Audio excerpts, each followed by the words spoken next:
Boa tarde, pessoal do nono ano. Vamos começar mais uma aula de física. Espero que vocês estejam todos bem, com saúde, certo? E para começar a nossa aula, nós vamos iniciar com a correção da atividade da aula anterior. Então, peguem o livro e acompanhem com atenção a correção, tá bom? Nós vamos começar com a quinta questão na página 298, que diz assim: quais são os fenômenos que podem acontecer devido à incidência de luz em uma superfície? Pode acontecer reflexão, difusa, refração e absorção, tá certo? A próxima questão é a sexta. Como se chama a lente que direciona os raios de luz para o mesmo ponto? Convergente. Vocês podem ver que tem algumas questões que estão, por exemplo, a gente vai dar 5 a 6, já vai pular para 8, porque as outras questões a gente fez em aula anterior, tá bom? Lembrem-se disso. Agora nós vamos para o oitavo. O que é um sistema óptico? Um sistema óptico é onde ocorrem um ou mais fenômenos ópticos. 9. Quais são as características da imagem de um espelho plano? Virtual, igual e direita. 10. De que cor é um corpo que, uma vez recebendo luz branca, não reflete nenhuma outra? É preta, porque o preto ele faz uma absorção de todas as cores, enquanto o branco reflete. 11. O que é um prisma e qual sua importância para os estudos da óptica? Prisma óptico é todo meio homogêneo e transparente limitado por duas faces planas não paralelas. É importante porque ele permite perceber a decomposição da luz. Agora nós vamos para a página 302, a terceira questão. Alguns povos indígenas ainda preservam suas tradições realizando a pesca com lanças, demonstrando notável habilidade. Para fisgar um peixe em um lago com águas tranquilas, o indígena deve mirar abaixo da posição em que enxerga o peixe. Ele deve proceder dessa forma porque os raios de luz refletidos pelo peixe desviam sua trajetória quando passam da água para o ar, certo? Então, letra E. Agora nós vamos para a oitava. Na formação das imagens na retina da visão humana, tendo em vista uma pessoa com boa saúde visual, o cristalino funciona como uma lente convergente, formando imagens reais, invertidas e diminuídas. Letra A.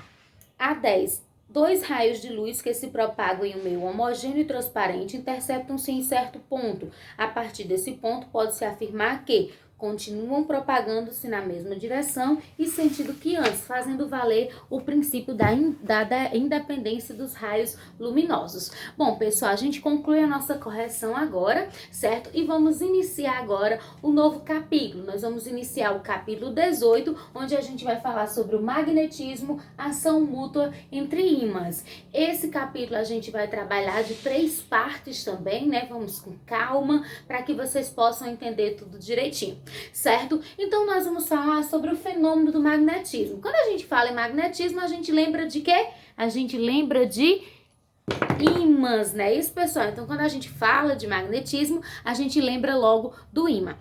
Daqui a pouquinho a gente vai usar os ímãs novamente. Mas o magnetismo, ele é bem mais antigo do que vocês imaginam. A primeira menção ao magnetismo foi feita pelos gregos em 600 a.C., certo? Então, os gregos foram as primeiras pessoas a falarem sobre o magnetismo e há muito tempo, né? Em 600 anos antes de Cristo.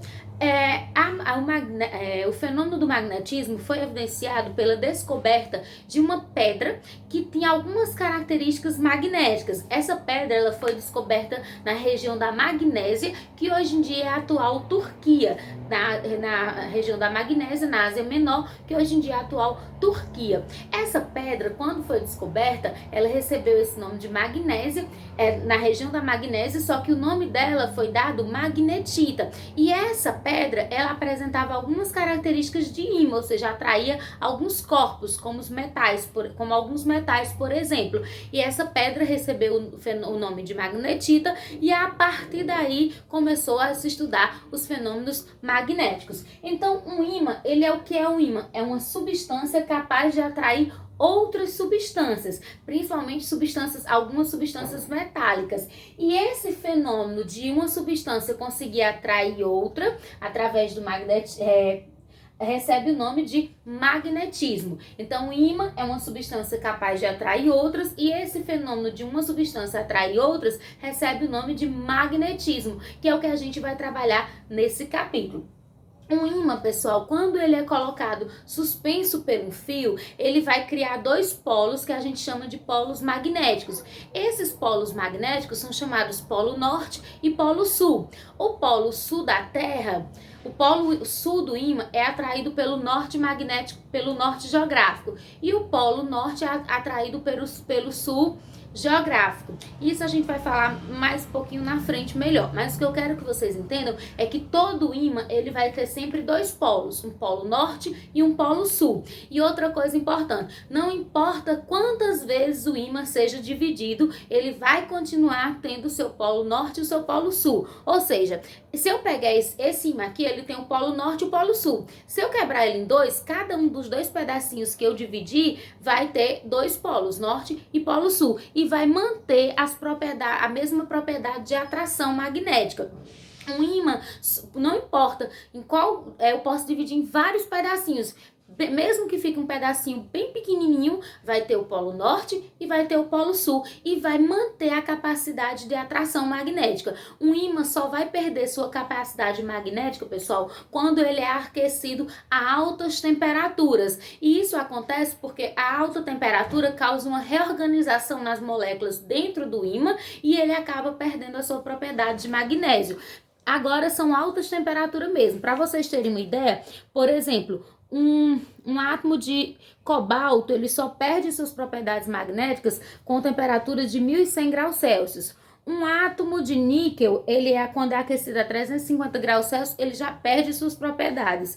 E um átomo de ferro, ele perde as suas propriedades quando ele é aquecido a 750 graus Celsius. Então, o ímã só perde suas propriedades magnéticas quando é aquecido, tá certo? Outra coisa importante é a gente entender o fenômeno da repulsão e da atração. Como eu disse, os ímãs têm dois polos, o polo norte e o polo sul. A gente sabe em física, já viu em outras aulas, que cargas opostas se atraem, cargas opostas se atraem, cargas iguais se repelem. A mesma coisa acontece com os ímãs. Com ímã, polos iguais se repelem, polos diferentes se atraem. Então, se eu tiver sul e sul, repulsão. Se eu tiver norte e norte, também tem repulsão. Se eu tiver sul e norte, atração, certo? Então, olhem aqui, eu quero que vocês vejam na prática. Por exemplo, eu tenho aqui dois ímãs. Esses dois ímãs, nesse momento, eu tô deixando eles próximos e aí eu não consigo encostar um no outro, porque tá acontecendo uma força de repulsão, certo? Isso, então significa que esse polo dessa face é o mesmo polo desse. Eu posso dizer que são os dois sul ou eu posso dizer que são os dois norte. Então acontece a repulsão. Agora, se eu virar esse aqui, ó, vai acontecer a atração, porque eu vou dizer, e essa força da atração é bem forte, viu? Então esse acabaria sendo norte e esse seria sul. Então quando eles são iguais, ó, eu tenho a repulsão. Vocês podem fazer isso em casa com um ímã, com dois ímãs, que aí vocês vão sentir que tem uma força realmente que fica empurrando. Então, que é a força de repulsão, porque os polos aqui são iguais. Quando eu giro, ó, aí eles vão se atrair, que é a força de atração, porque os polos são diferentes, tá certo? O campo magnético é o seguinte: todo ímã ele vai gerar um campo magnético, que é um campo onde o magnetismo é exercido. A gente não tem aqueles ímãs da geladeira? Você sabe que você puxa um pouquinho e aí ele ainda é atraído pela geladeira. Você sente atração, mas quando você puxa muito, ele não é atraído. Então isso significa o quê? Que o campo magnético se acabou. E o campo magnético vai funcionar assim, ó. Quanto maior a distância, menor a atração. Então, quanto mais próximo o ímã está da substância que ele vai atrair, maior atração. Quanto mais distante, menor atração. Vocês podem ver isso aqui, ó. Por exemplo, deixa eu ver. Ó, esses aqui vão se atrair, são os polos repelentes. Se eu colocar eles aqui a essa distância, não tem atração, porque o campo magnético é muito grande, a atração diminui. À medida que eu vou diminuindo o campo magnético, eu já vou sentindo a atração, até que chega um ponto que um fica grudado no outro, tá certo? Então, o campo magnético é aquele campo, é aquele espaço onde o magnetismo é exercido. E quanto maior a distância do campo magnético, menor a atração.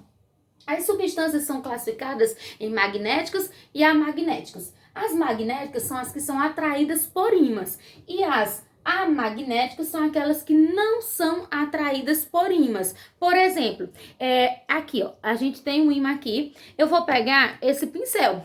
ele não vai atrair, ó. O ímã não vai ficar preso no pincel. Por quê? Porque plástico, madeira e borracha não são atraídos por ímã. Agora, se eu pegar, por exemplo, esse parafuso e colocar, ó, vai atrair. Assim como vai atrair essa porca, que também é de ferro.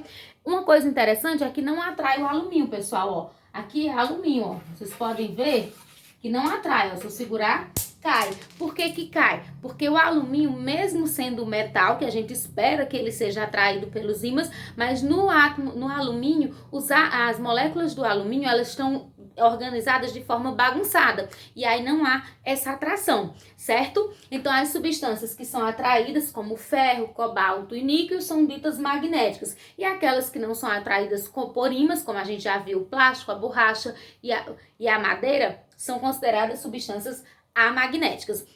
Então, pessoal, por hoje era só, tá certo? Eu vou colocar agora...